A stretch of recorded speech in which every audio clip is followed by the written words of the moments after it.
ছেলেটাও বড় হলো, মেয়েটাও বড় হলো। আল্লাহর নবীর হাদিস হচ্ছে মুরু আওলাদাকুম বিসসালাত, তোমরা তোমাদের বেটিকে, তোমাদের বেটাকে নামাজের জন্য বলো। কতদিন বলবে? শুরু করবে কতদিন? 7 বছর বয়স হবে নামাজের ট্রেনিং দাও, 8 বছর পর্যন্ত ট্রেনিং দাও, 9 বছর ট্রেনিং দাও, 10 বছর পর্যন্ত তাকে ট্রেনিংয়ে রাখো।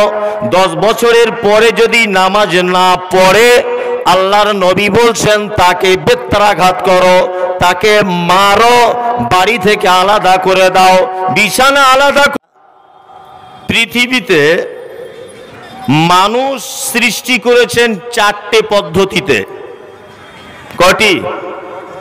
4টি পদ্ধতিতে। এক, আল্লাহ তাআলা আদম আলাইহিস সালামকে তৈরি করেছেন মাটি দিয়ে। কি দিয়ে? মাটি দিয়ে। আচ্ছা, পৃথিবীতে আদম ছাড়া আর অন্য কাউকে মাটি থেকে তৈরি করা হয়েছে আপনার জানা আছে? জানা আছে? করা হয়নি। এই মাটি দিয়ে তৈরির পদ্ধতি আদম আলাইহিস সালামকে দিয়ে শুরু করা হয়েছে, আর ওনাকে দিয়েই শেষ করে দেওয়া হয়েছে। দ্বিতীয় পদ্ধতি মানুষ সৃষ্টির হাড্ডি থেকে, যেটা হাওয়াকে সৃষ্টি করা হয়েছিল। পৃথিবীতে হাড্ডি থেকে মানুষ সৃষ্টি, এই পদ্ধতি হাওয়া পর্যন্ত শেষ, আর দ্বিতীয় কাউকে বানানো হয়নি। আর একটা পদ্ধতি মানুষ সৃষ্টি করার বিনা বাপে, ঈসা আলাইহিস সালাম বলে একজন নবী আমাদের কাছে এসেছিলেন। এই নবীটির আব্বা ছিল না, এ বিনা বাপের তৈরি। আল্লাহ একে বিনা বাপে তৈরি করলেন কেন? এই কারণে করলেন যে সারা পৃথিবীকে উনি দৃষ্টান্ত স্বরূপ পেশ করতে চাইলেন যে দেখো, আমি বিনা বাপেরও সন্তান দিতে পারি, আর দিয়েছি ঈসাকে। এটা 3 নম্বর কারণ। আর 4 নম্বর পদ্ধতি, স্বামী আর স্ত্রীর মিলনের ফলে মানুষ পৃথিবীতে জন্মগ্রহণ করছে। তাহলে 3টে পদ্ধতি এখন আর হয় না। ঈসা ছাড়া পৃথিবীতে আর কেউ বিনা বাপের তৈরি হয়েছে আপনাদের জানা আছে? নেই। হাড্ডি থেকে কেউ তৈরি হয়েছে জানা আছে? নেই। মাটি থেকে আর কাউকে তৈরি করা হয়েছে জানা আছে? নেই। স্বামী স্ত্রীর মিলনের ফলে পৃথিবীতে মানুষ, আমি পর্যন্ত, আমার বেটা পর্যন্ত এই পদ্ধতিতেই তৈরি হয়ে আসছে। এবার বলছি,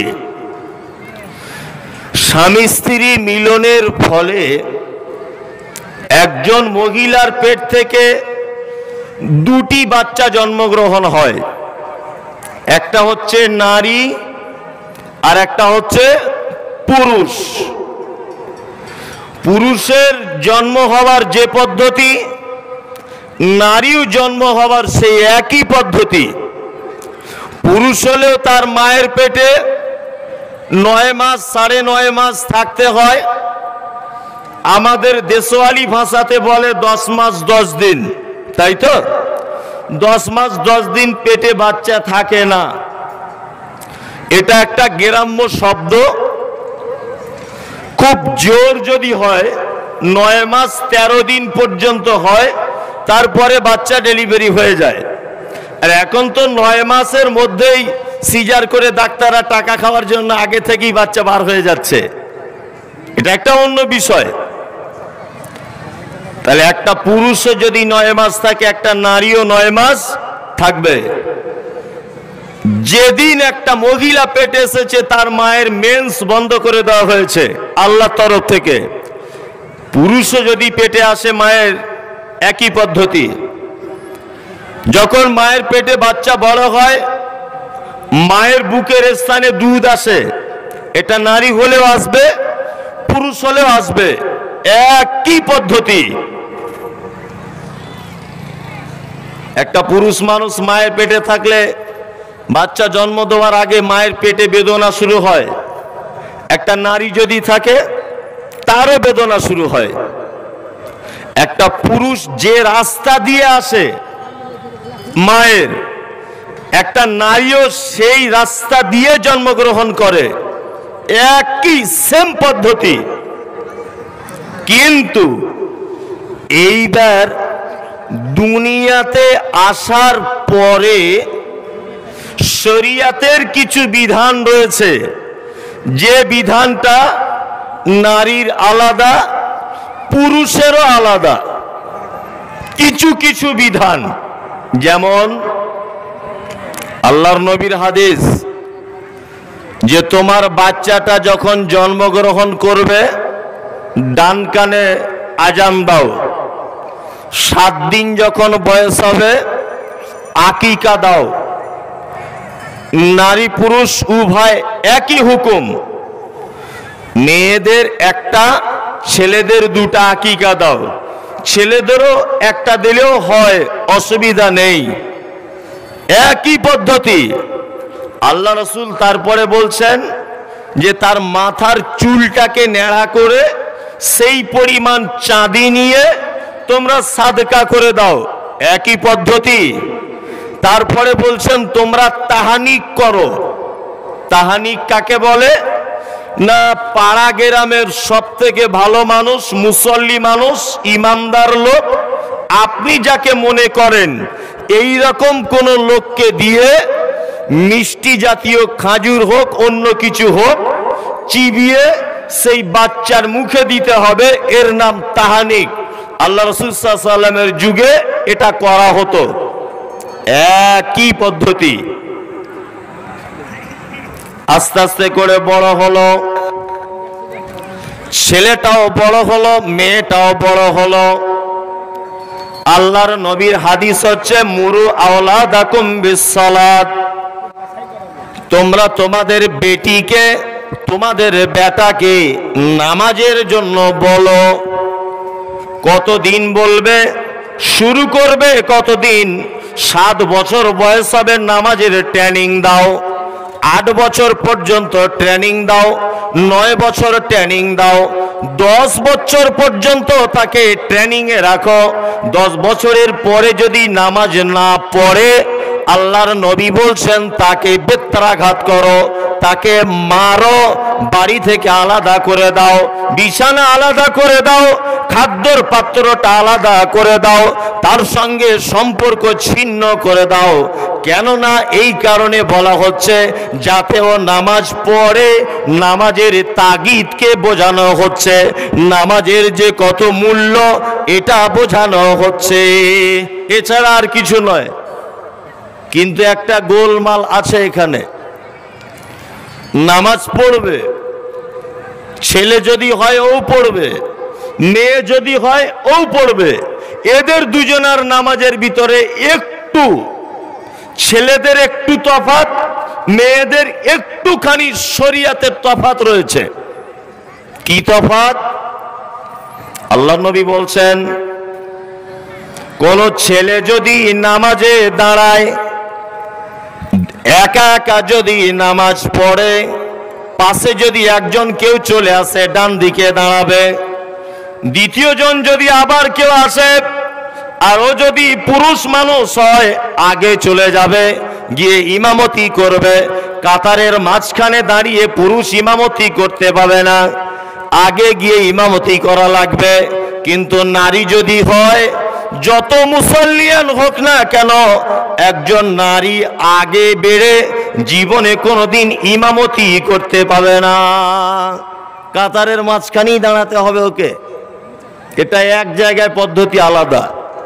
2, ইমাম সাহেবের যদি ভুল হয়ে যায়, পুরুষ মানুষ ইমাম সাহেবের, তাহলে কি বলি আমরা, কি বলে সারা দিই? জি, সুবহানাল্লাহ বলে সারা দিই। হুঁশিয়ার ইমাম যদি হয় তাহলে বুঝতে পেরে যাবে যে আমার কোনো জায়গায় গোলমাল হচ্ছে। আর হুঁশিয়ার যদি না হয় তাহলে ও মালগাড়ির মতো চালিয়েই যাবে। কিন্তু মহিলাদের ক্ষেত্রে আলাদা। মহিলা ইমামের যদি ভুল হয় তাহলে কি করবে? তালি দিবে, ওরা হাতে তালি দিবে। পুরুষ সুবহানাল্লাহ বলবে ইমামের ভুল সংশোধনের জন্য, আর মহিলা হলে হাতে তালি দিবে। এছাড়া আর কোনো ডিফারেন্স নেই। আর দুটো একটা জায়গা ডিফারেন্স আছে, অনেক ডিফারেন্স। আমি দুটো একটা জায়গা ডিফারেন্সের কথা বলছি। ডিফারেন্স কি? একটা রেশমের কাপড় পাওয়া যায় বাজারে, রেশম দিয়ে তৈরি। কি বলছি বুঝতে পারছেন? এই কাপড়টা পুরুষের জন্য হারাম, চলবে না, নারী চলবে। শ্বশুর বাড়ি থেকে সোনার আংটি দিয়েছে একটা পুরুষ মানুষকে, ও হাতে পড়তে পাবে না, এটা ওর জন্য হারাম। কিন্তু একটা মহিলা যদি হয়, ওর সারা অঙ্গে সোনার অলংকার দিয়ে সাজিয়ে দিতে পারে, অসুবিধা নাই। যেমন আল্লাহর নবী জনাবে রাসূলুল্লাহ সাল্লাল্লাহু আলাইহি ওয়াসাল্লামের কাছে একজন মহিলা এসেছে, পর্দার আড়াল থেকে একটা কোরআন মাজিদ হাতে করে নিয়ে এসেছে। আল্লাহর নবী বলছেন ইয়াদুকা রাজুলান আও ইমরাতান, এটা মহিলার হাত না এটা পুরুষের হাত। মহিলাটি পর্দার আড়াল থেকে বলছে আল্লাহর নবী আমি একজন মহিলা। বিশ্ব নবী বললেন তোমার হাতগুলো পুরুষ মানুষের মতো কেন? বাড়িতে গিয়ে মেহেন্দি লাগিয়ে নিবে। মেহেন্দি নারী পড়বে, পুরুষ পড়তে পাবে না, ওর জন্য এটা নিষিদ্ধ। ইসলামে আর কিছু কিছু জিনিস রয়েছে যেগুলো নিষিদ্ধ। যেমন একটা নারী 1 মাসের মধ্যে 23 দিন নামাজ পড়বে, 7 দিন তার যদি শরীর অসুস্থ হয় পড়বে না, ওটা ওর জন্য ছুট দেওয়া আছে, কাজা করাও লাগবে না। যদি সিয়াম হয় কাজা করা লাগবে। পুরুষের ক্ষেত্রে এইরকম কোনো পদ্ধতি নেই। এইরকম শরিয়াতের দৃষ্টিতে কিছু কিছু জিনিস রয়েছে যেগুলো ওদের আর আমাদের একটু ডিফারেন্স আছে। মর্যাদার দিকে এবার বলি, নারী পুরুষের কত মর্যাদা রয়েছে। মেয়েদেরকে আমরা একটা শুধুমাত্র কথা বলে বাড়িতে ঢুকিয়ে দিয়েছি, ওদেরকে খুব ছোট করে দিয়েছি। সেটা কি? সেটা বলছে স্বামীর পায়ের তলায় তোদের জান্নাত। যদিও এটা হাদিস কোরআনে আছে, আমার জানা নেই, তবে নেই। মেয়েদেরকে বলা হয়নি যে স্বামীর পায়ের তলায় জান্নাত। তার একটা মেয়ে আর একটা মেয়েকে বলছে দেখ বুবু, যা করবি কর, জান্নাতের সঙ্গে বদমাইশি করতে যেও না। এই যে ভয় ওদেরকে দেখিয়ে দেওয়া হয়েছে, এই ভয়ে ওরা ঘরে ঢুকে গেছে। ওদের অনেক কষ্ট আছে যেগুলো মৌলভী সাহেবদের কাছে আমাদের কাছে জিজ্ঞাসা করতে পারে না। পারে না। অনেক গোপন জিনিস জানারও থাকে যেগুলো জানতেও পারে না। ওদের আমরা শুধুমাত্র একটা কথা দিয়ে ভয় দেখিয়ে দিয়েছি, তোমার স্বামীর পায়ের তলায় তোমার জান্নাত, বেশি উল্টো পাল্টা করিও না। ওরা আপনার ভয় খেয়ে ঘরে ঢুকে চলে গেছে। আপনি ভাববেন না যে ও মেয়ে বলে ওর কোনো অধিকার নেই। আপনি এটা ভাববেন না যে আপনি স্বামী বলে আপনি লাট সাহেব, এটা ভাববেন না আপনি। ওদের যে কত মর্যাদা, আল্লাহু আকবার, আপনি ধারণা করতে পারবেন না কত মর্যাদা ওদের। আমি একটা একটা করে বলছি দেখুন। আচ্ছা, মৌলভী সাহেব, হাজি সাহেব, মাস্টার, প্রফেসর, ইঞ্জিনিয়ার, বড় ওলি, বড় মুহাদ্দিস, শায়েখ মাশাইখ, যেই হোক, ইবাদত করছে কিসের উদ্দেশ্যে? ইবাদত করে কিসের উদ্দেশ্যে? জান্নাতে যাওয়ার উদ্দেশ্যে। আমি নামাজ পড়ি কি কারণে? যে আমি জান্নাতে যাব। আমি যাকাত দিই কি কারণে? আমি জান্নাতে যাব। আমি দান করি কি কারণে? আমি জান্নাতে যাব। আমি রোজা রাখি কি কারণে? আমি জান্নাতে যাব। সবার আশা কোথায় যাব? জান্নাত। এটা আপনার জানা আছে যে জান্নাতটা আছে কোথায়? আল্লাহু আকবার। এই এত বড় নিয়ামত আল্লাহর জান্নাত, আপনার ব্যাপারে বলা হয়েছে যে তোমার মায়ের পায়ের তলাতেই তোমার জান্নাত। এত এক বিশাল জিনিস একজন নারীর পায়ের তলাতে। সে আপনার স্ত্রী হতে পারে, সে আপনার বেটি হতে পারে, সে আপনার বৌমা হতে পারে, সে আপনার ভাতিজি হতে পারে, সে আপনার ফুপা হতে পারে, যে কেউ হতে পারে। নারী মানে তার পায়ের তলাতে জান্নাত। আল্লাহ নবী বলেছেন, ইন্না ফিল জান্নাতে তাহতা কাদামিল উম্মাহাত, তোমার মায়ের পায়ের তলাতেই তোমার জান্নাত লুকানো আছে। পৃথিবীর সব থেকে মূল্যবান জিনিস, সেই জিনিসটা আছে কোথায়? বলছে একটা মেয়ের পায়ের তলায়।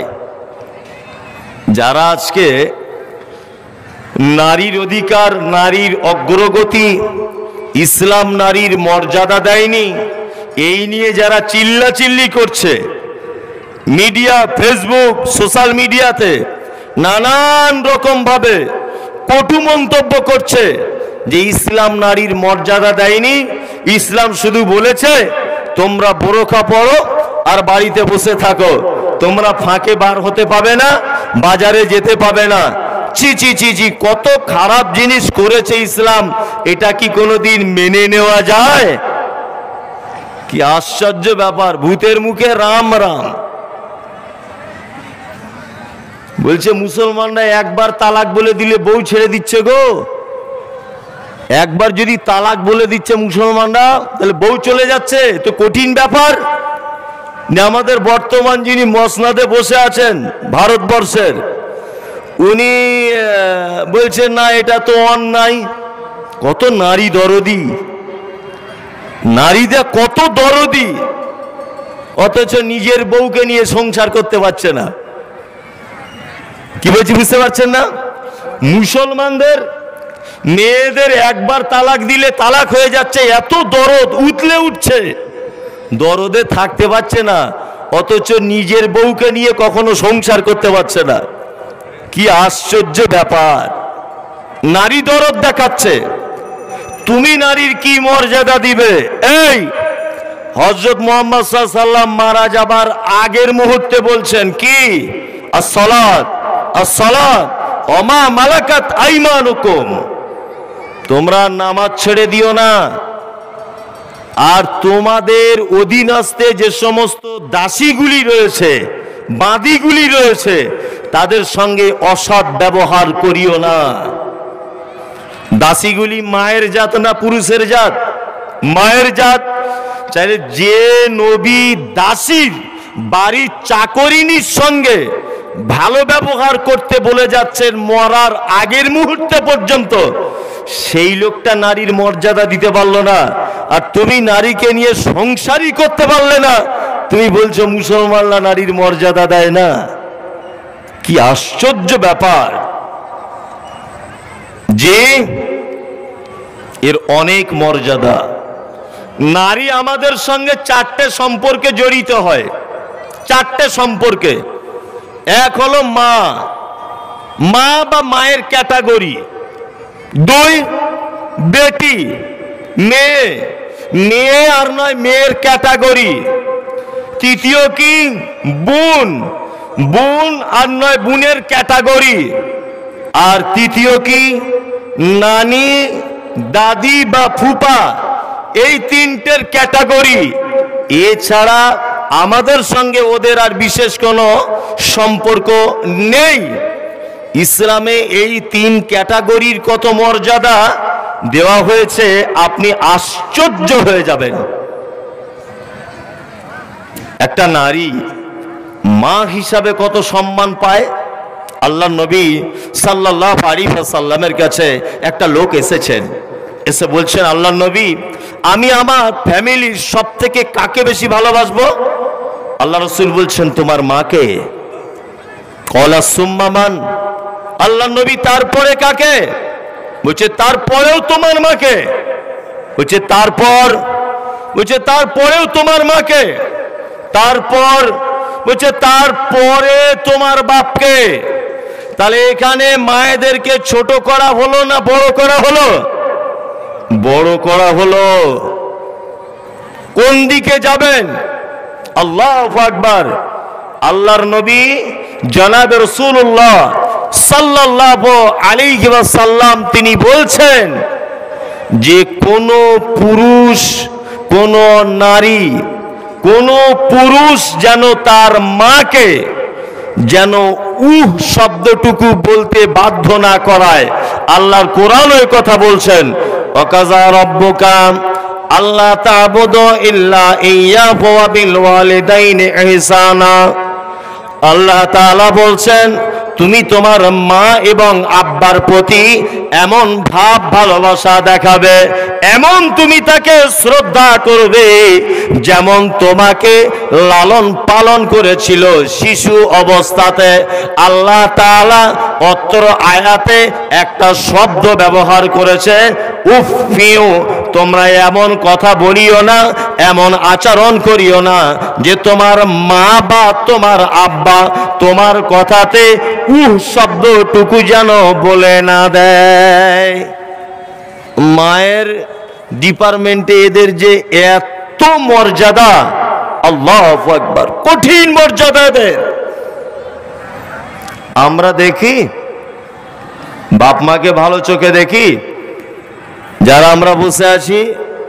খুব বাস্তব কথা আপনাকে বলছি, আব্বা মা পালা সিস্টেমে ভাত খায়। 3 ছেলে, এর বাড়ি খায় 15 দিন, ওর বাড়ি খায় 15 দিন, আর একজনের বাড়ি খায় 15 দিন। যদি 16 দিন হয়ে যায় তা বড় বৌমা এমন চোখ দেখায় আর হাঁড়ি হুন্ডাগুলো এমন করে মাটিতে রাখে, মানে ও বলতে চায় 16 দিন হয়ে গেল তুমি এখনো আমার বাড়িতে খাওয়া। এটা ও বলতে চায়, চায় কি চায় না? বলতে চায়। আল্লাহু আকবার, ও বলতে চায়। অথচ